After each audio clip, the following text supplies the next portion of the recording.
आज हम देखने वाले हैं एटमॉस्फेयर के क्वेश्चंस। ठीक है, तो पहला क्वेश्चन है कि भाई पृथ्वी के चारों ओर वायुमंडल किस कारण से बना रहता है। भाई ऐसा क्या कारण है कि एटमॉस्फेयर के अगर आप चारों तरफ देखोगे तो उसके कारण आपका वो अर्थ के चारों तरफ एटमॉस्फेयर बना रहेगा।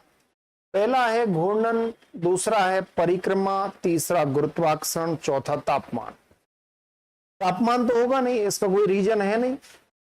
ग्रेविटी, ग्रेविटी के कारण आपकी एयर मूवमेंट करती है और जो आपका रोटेशन होता है, भाई रोटेशन जैसे अर्थ रोटेट होती है तो उसके साथ एयर भी मूवमेंट करेगी, तो ये तो आंसर होगा नहीं, परिक्रमा नहीं होगा। इसका राइट आंसर क्या होगा? ग्रेविटी। तो ग्रेविटी उसको बनाए रखती है।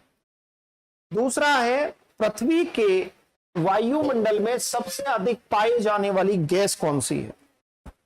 कितना परसेंट है इसका? 78.08%।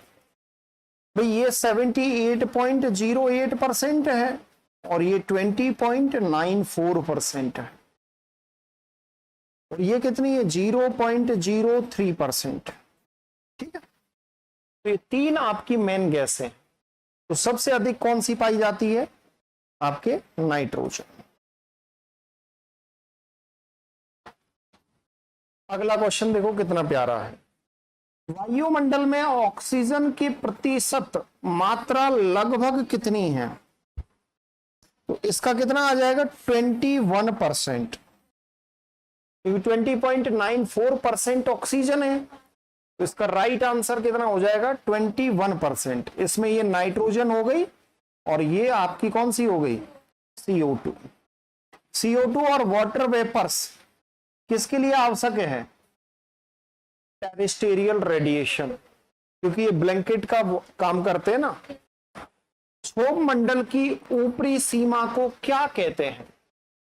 क्षोभ मंडल की जो अपर लेयर होती है, यानी ट्रोपोस्फीयर की जो अपर लिमिट्स होती है, उसे क्या कहेंगे? उसे ट्रोपोपाज कहेंगे या स्ट्रेटोपाज कहेंगे या मेसोपाज कहेंगे या आइनोटोर? इसका राइट आंसर क्या होगा? ट्रोपोपाज। इसे ये किसकी होती है? स्ट्रेटोस्फीयर की सबसे अपर लाइन, ये मेसोस्फीयर की होती है और ये आइनोस्फीयर की। ठीक है, इसका आंसर भी दे दिया कि इसके साथ। हाँ, ओजोन परत वायुमंडल की किस परत में स्थित है? स्ट्रेटोस्फीयर में, क्योंकि यहां पर जो ट्रोपोस्फीयर है उसके अंदर तो है नहीं, क्योंकि यहां तो टेम्परेचर क्या हो रहा है? डिक्रीज हो रहा है। मध्य मंडल में यहां पर भी नहीं है, क्योंकि यहां भी टेम्परेचर क्या हो रहा है? डिक्रीज हो रहा है। तो ये दोनों तो ऑप्शन उड़ जाएंगे। ओजोन लेयर का क्या है? सोलर रेडिएशन को एब्जॉर्ब करने का कार्य है, तो हीट बढ़ेगी वहां। तो इसका टेम्परेचर हाई होता है, क्योंकि यहां पर आपके जो मॉलिक्यूल्स हैं वो लाइट जनरेट करते हैं। इसीलिए इसी मंडल में तो होता है अरोरा ऑस्ट्रियालिस और अरोरा बोरियालिस। ठीक है, तो ये तीनों ऑप्शन तो होंगे नहीं, स्ट्रेटोस्फीयर होगा इसका आंसर, क्योंकि इसका टेम्परेचर बढ़ जाता है। आगे देखो, मुख्यतः मौसम संबंधी घटनाएं किस परत में घटित होती हैं? इतना अच्छे से समझाया मैंने पूरा आपको कॉन्सेप्ट। तो इसका राइट आंसर क्या होगा? जितने भी वेदर संबंधी जो इवेंट्स होते हैं वो ट्रोपोस्फीयर में। अब देखो, वेदर संबंधी जैसे आपके बादल हैं, क्लाउड्स यहीं पर बनेंगे, वर्षा इसी से होगी, रेनफॉल।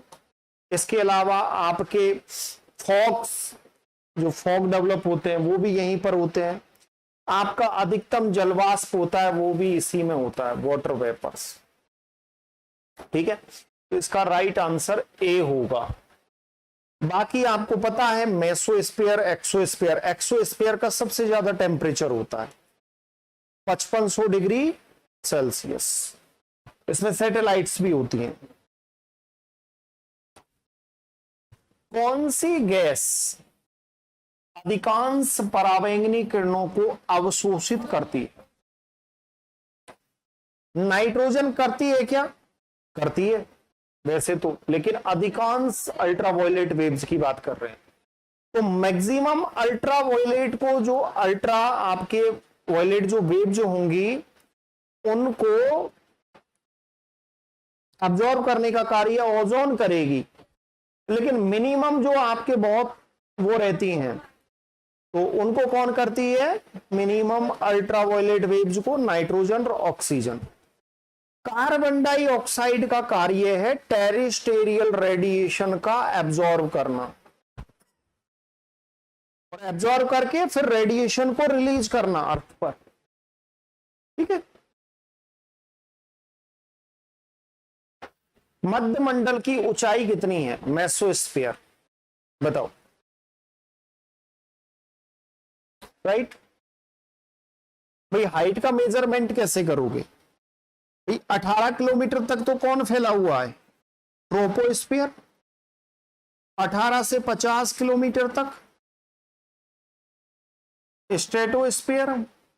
50 से 80 किलोमीटर तक मेसोस्फीयर। 80 से 400 किलोमीटर तक आइनोस्फीयर। रूल यही तो है। इसका राइट रूल क्या है? B answer. ठीक है, आगे देखो। आइनोस्फीयर किस कारण से महत्वपूर्ण है? बताओ। हाँ, वेरी गुड भाई।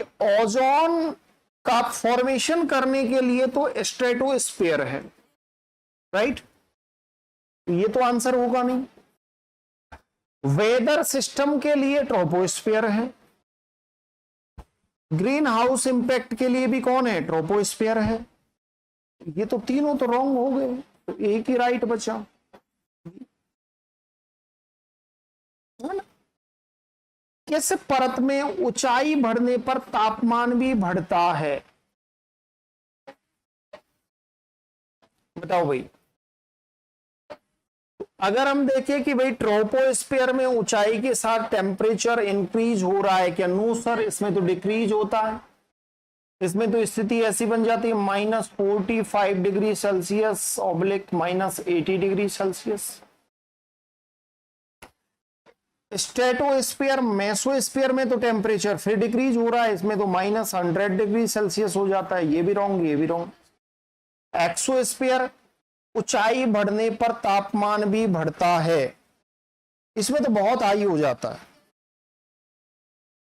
इसमें टेम्परेचर बढ़ रहा है, लेकिन अगर हम लोअर से अपर लेयर की ओर जाएंगे, लोअर से अपर लेयर, इसने बोला कि इस परत में ऊंचाई बढ़ने पर भी तापमान बढ़ता है, इसमें तो ऑब्वियसली बढ़ेगा ही, लेकिन इसमें 0 से मतलब -80 डिग्री से इंक्रीज करता है, इसीलिए इसके अकॉर्डिंग इसका राइट आंसर स्ट्रेटोस्फीयर। समझ गया? इसमें तो भाई इंक्रीज के बाद इंक्रीज ही हो रहा है।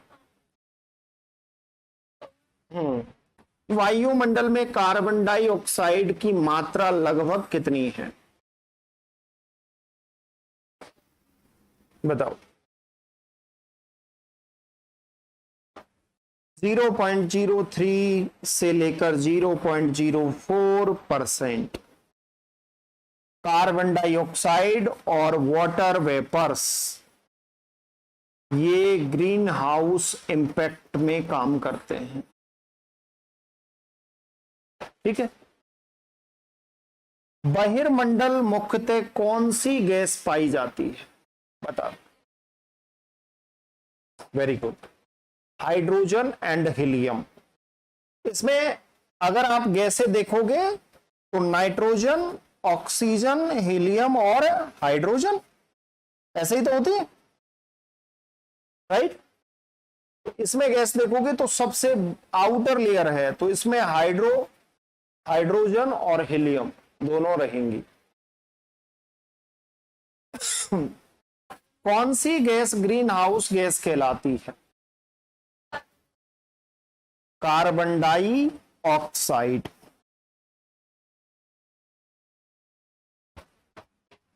ठीक है, आगे देखो। किस परत में उल्का पिंड जलकर नष्ट हो जाते हैं?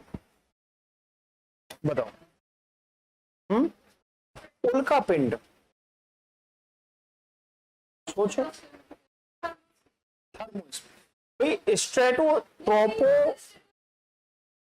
स्ट्रेटोस्फीयर का कोई लेना देना नहीं, मेसोस्फीयर का भी कोई लेना देना। थर्मोस्फीयर का टेम्परेचर एकदम इंक्रीज होता है और इसका 1000 डिग्री सेल्सियस तक पहुंच जाता है। जब इस लेयर का इतना टेम्परेचर पहुंच जाएगा तो निश्चित तौर पे यहीं पर उल्कापिंड नष्ट होते हैं। बताओ भाई, मध्य मंडल और ताप मंडल की सीमा को क्या कहते हैं?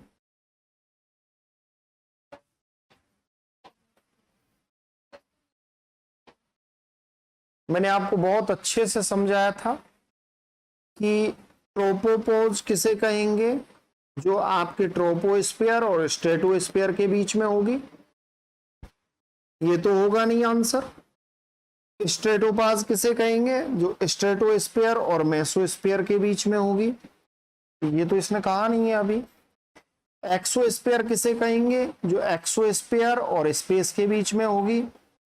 ये भी नहीं है, तो फिर एक ही बच गया।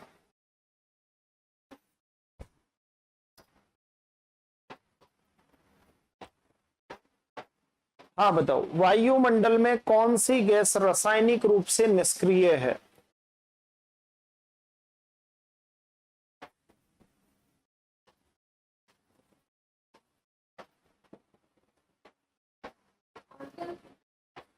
ऑर्गन को ही करोगे ऑप्शन के अकॉर्डिंग।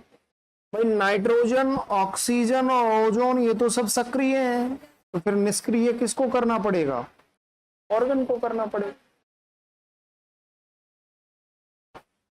तापमंडल को और क्या कहा जाता है, ये बताओ भाई।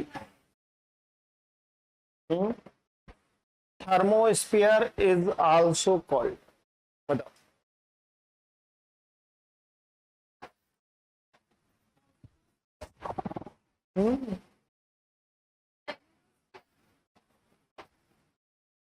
क्या कहेंगे तापमंडल को?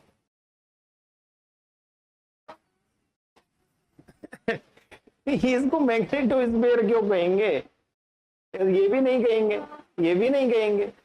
आइनोस्फीयर ही तो होता है थर्मोस्फीयर, और क्या भाई? Troposphere, stratosphere, mesosphere, ionosphere, exosphere. Ionosphere को ही थर्मोस्फीयर कहेंगे। तो राइट आंसर क्या होगा इसका? ए। वायुमंडल में किस गैस की मात्रा सबसे अधिक बढ़ती रहती है? जो कार्बन डाइऑक्साइड के अमाउंट में चेंज होता रहता है, इसीलिए इसे ही ग्लोबल वार्मिंग कहते हैं।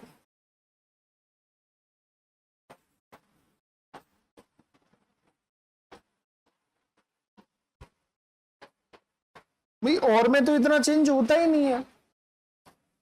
समुद्र तल पर वायु दाब लगभग कितना है अभी? कितना?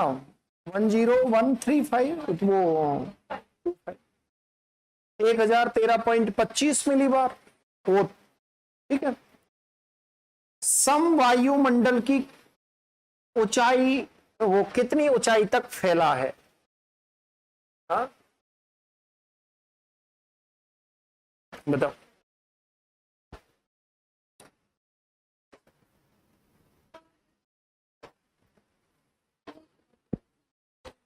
भाई मैंने बताया था ना कि केमिकल कंपोजिशन के बेसिस पर एटमॉस्फेयर की 2 लेयर हैं, एक होमोस्फीयर है, एक हेट्रोस्फीयर है।